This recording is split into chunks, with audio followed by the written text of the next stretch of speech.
Allahu Allahu Allahu Allah. Assalamualaikum warahmatullahi wabarakatuh. Kepada sidang penonton sekalian, saudara-saudari yang sedang menonton bersama dengan kami di dalam rancangan Duat Talk Show. Okey, baik, hari ini anda bersama dengan saya dan kita akan bincangkan tentang satu topik yang saya percaya ramai di kalangan kita yang perlu tahu, iaitu mu'allaf dan apa cabaran dia. Kita tahu mu'allaf ini pada hari ini telah ada ramai di kalangan kita. Kadang-kadang boleh jadi jiran kita, boleh jadi dia duduk di karya kita, boleh jadi ada di kalangan keluarga kita sendiri yang berkahwin ataupun mengenali dengan mu'allaf itu. Oleh itu, hari ini kita nak ceritakan tentang apa sebenarnya cabaran-cabaran yang mu'allaf-mu'allaf ini hadapi. Okey, baik, sebelum kita pergi jauh sangat, first kali kita kena memahami apa sebenarnya makna mu'allaf. Sebab ramai yang fikir mu'allaf ini apa? Mu'allaf adalah orang yang memeluk agama Islam, dan mereka hanya limitkan itu sahaja makna mu'allaf. Kalau kita lihat, Allah Subhanahu Wa Taala berfirman dalam surah At-Taubah ayat ke-60, di mana perkataan mu'allaf ini ada disebut di situ dan telah menjadi salah satu daripada golongan asnaf di dalam penerima zakat, iaitu yang nombor 4. Dan kalau kita lihat bersama dengan perkataan mu'allaf ini, biasanya akan disertakan juga dengan mu'allafatu qulubuhum. Apakah yang sebenarnya dimaksudkan dengan mu'allaf ini? Mu'allaf ini, tuan-tuan, adalah mereka, dia boleh jadi orang yang belum masuk Islam ataupun orang yang peringkat awal memeluk agama Islam, ataupun boleh jadi juga orang-orang yang bukan lahir. Boleh jadi juga mu'allaf itu boleh juga jadi di kalangan mereka yang lahir sebagai seorang Islam. Mengapa saya katakan begitu? Barang siapa yang mana iman dia masih belum lagi kukuh bersama dengan Islam, maka mereka itu digolongkan sebagai golongan mu'allaf. Jadi mu'allaf ini juga boleh jadi mereka yang masih belum lagi memeluk agama Islam, tetapi mereka berjinak-jinak dengan Islam. Boleh jadi juga orang yang baru memeluk agama Islam dan imannya masih belum kukuh, fahamannya tentang agama itu masih belum kukuh, dan dia masih lagi belum bersedia untuk mengamalkan panduan-panduan di dalam Islam itu secara menyeluruh. Oleh itu, mu'allaf-mu'allaf ini, tuan-tuan, mereka diberikan satu asnaf ataupun sebahagian daripada duit zakat itu boleh diberikan kepada mereka. Namun bantuan ini sebenarnya dia bersifat hadiah. Dia bukannya pemberian duit tersebut, dia bersifat hadiah, dia bukannya bersifat bantuan. Sebab apa saya katakan demikian? Bila kita kata ianya bantuan, dia mesti ada syarat untuk mereka nak menerima bantuan tersebut. Boleh jadi dia orang yang miskin, ataupun boleh jadi dia orang yang kurang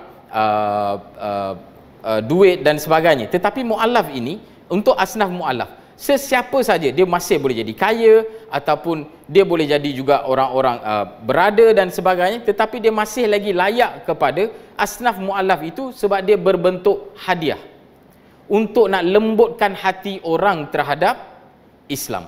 Itu sebenarnya fungsi kepada asnaf mu'allaf tadi. Kadang-kadang, tuan-tuan, dia sama macam kita bagi hadiah dekat orang. Okey, bila kita bagi hadiah ni, adakah bermaksud hadiah ini hanya boleh diterima oleh golongan-golongan yang berpendapatan rendah? Tidak, kan? Hadiah ini hatta kepada pembesar pun kita bagi, kepada sesiapa saja kita bagi, sebab dia berunsur hadiah. Begitulah asnaf mu'allaf tersebut. Okey, kalau kita lihat, ada beberapa salah faham mungkin berlaku di kalangan masyarakat kita pada hari ini bila kita cerita tentang mu'allaf. Sebab masyarakat kita faham mu'allaf itu siapa? Mereka yang masuk Islam.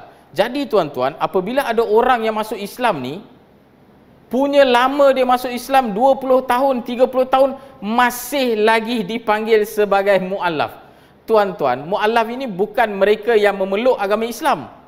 Pernah tak kita dengar dalam mana-mana kitab yang menyebut Abu Bakar itu mu'allaf, ataupun Umar itu mu'allaf, ataupun para sahabat-sahabat Nabi digelarkan sebagai mu'allaf?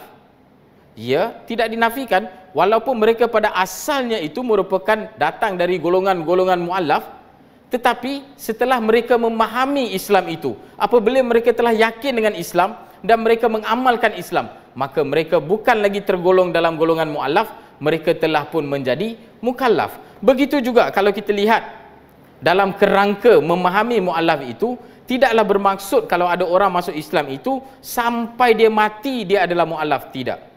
Dia hanya mu'allaf sampai dia rasa dia dah betul-betul kukuh imannya, dia dah faham agama, dia boleh melaksanakan agama, dia faham fardu ain, dia boleh buat fardu kifayah dan sebagainya, maka dia terkeluar dari kepompong mu'allaf itu sendiri.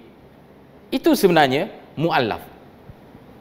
Jadi tuan-tuan, sebab itu kalau kita lihat di negeri Perlis ini, Jawatan Kuasa Fatwa telah pun memfatwakan ada tempoh untuk mu'allaf itu, dan mereka telah meletakkan tempoh 5 tahun. Kenapa mereka meletakkan tempoh 5 tahun? Supaya kita boleh tahu tempoh mana yang mu'allaf itu dia layak untuk asnaf mu'allaf tadi. Okey, bagaimana dengan mereka yang telah melebihi 5 tahun? Jika mereka telah melebihi 5 tahun tuan-tuan, dan kalau mereka itu masih miskin ataupun fakir dan sebagainya, mereka layak kepada asnaf fakir miskin. Katalah kalau mereka nak pergi sambung belajar, mereka layak kepada asnaf fi sabilillah. Dan ada lagi asnaf-asnaf lain yang mereka layak. Cuma mereka terkeluar daripada mu'allaf itu. Namun, katakanlah di negeri Perlis telah memfatwakan, katakanlah dia dah lebih 5 tahun, masih iman dia tak kukuh lagi. Dia masih tak faham dengan fardu ain di dalam agama Islam dan sebagainya. Tempoh itu masih boleh dilanjutkan. Dengan kebenaran jawatan kuasa yang telah ditubuhkan di negeri Perlis ini. Tuan-tuan, itu sedikit sebanyak tentang pengertian mu'allaf. Dan kita dah bincangkan juga sampai bila sebenarnya seseorang itu menjadi mu'allaf. Namun kalau kita lihat, agak sukar untuk kita tentukan berapa tempoh exactly seseorang itu akan menjadi mu'allaf. Sebab ada juga di kalangan mereka, sebelum dia masuk Islam, ataupun sebelum dia masuk Islam, dia telah pun menjadi mukallaf. Sebagai contoh, sebelum dia masuk Islam, dia telah pun belajar terhadap Islam. Dia belajar tentang Islam, dia faham tentang Islam, dia telah pun yakin tentang Islam dengan sebenar-benar yakin. Dan apabila dia memulai agama Islam, dia dah boleh mengamalkan Islam secara sepenuhnya. Dia dah faham fardu ain, dia boleh hidup sebagai seorang Muslim, maka dia bukan lagi mu'allaf. Demi pentadbiran dan sebagainya, disebabkan itu ada beberapa negeri dan sebagainya telah menetapkan tempoh. Namun siapa yang tahu kita masih lagi dalam golongan mu'allaf ataupun tidak? Mu'allaf itu sendiri. Bila mana dia rasa dia telah pun yakin terhadap agama Islam, bila mana dia dah faham tentang fardu ain, dia dah boleh buat fardu kifayah, maka dia terkeluar daripada golongan mu'allaf ini. Kalau kita lihat tuan-tuan, dekat Malaysia, dalam senario dekat Malaysia ini, ada pelbagai faktor yang sebenarnya menyebabkan seseorang itu memeluk agama Islam. Kita lihat satu persatu apakah faktor-faktor tersebut. Dan tidak lain dan bukan, saya tahu apa yang penonton sedang fikirkan sekarang. Ya, tidak dapat dinafikan, memang betul ramai yang masuk Islam disebabkan perkahwinan. Sebab apa tuan-tuan? Ramai orang masuk Islam disebabkan perkahwinan.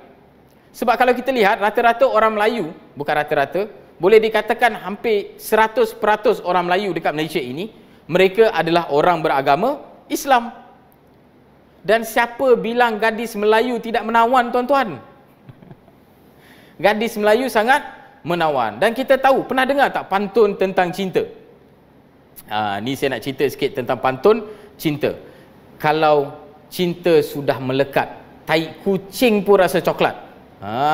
Sebab itulah orang apabila dia bercinta, dia boleh memeluk agama Islam. Dan kalau kita lihat di dalam statistik dekat Malaysia ini, yang paling tinggi sekali yang memeluk agama Islam adalah disebabkan perkahwinan. Okey, yang kedua, disebabkan pergaulan. Mungkin boleh jadi daripada kecil, di sekolah dan sebagainya, atau dia duduk di perkampungan orang-orang Islam, bergaul dengan orang Islam, dia mula mengenali dengan orang Islam, dan akhirnya dia rasa Islam ini bagus dan dia nak memeluk agama Islam.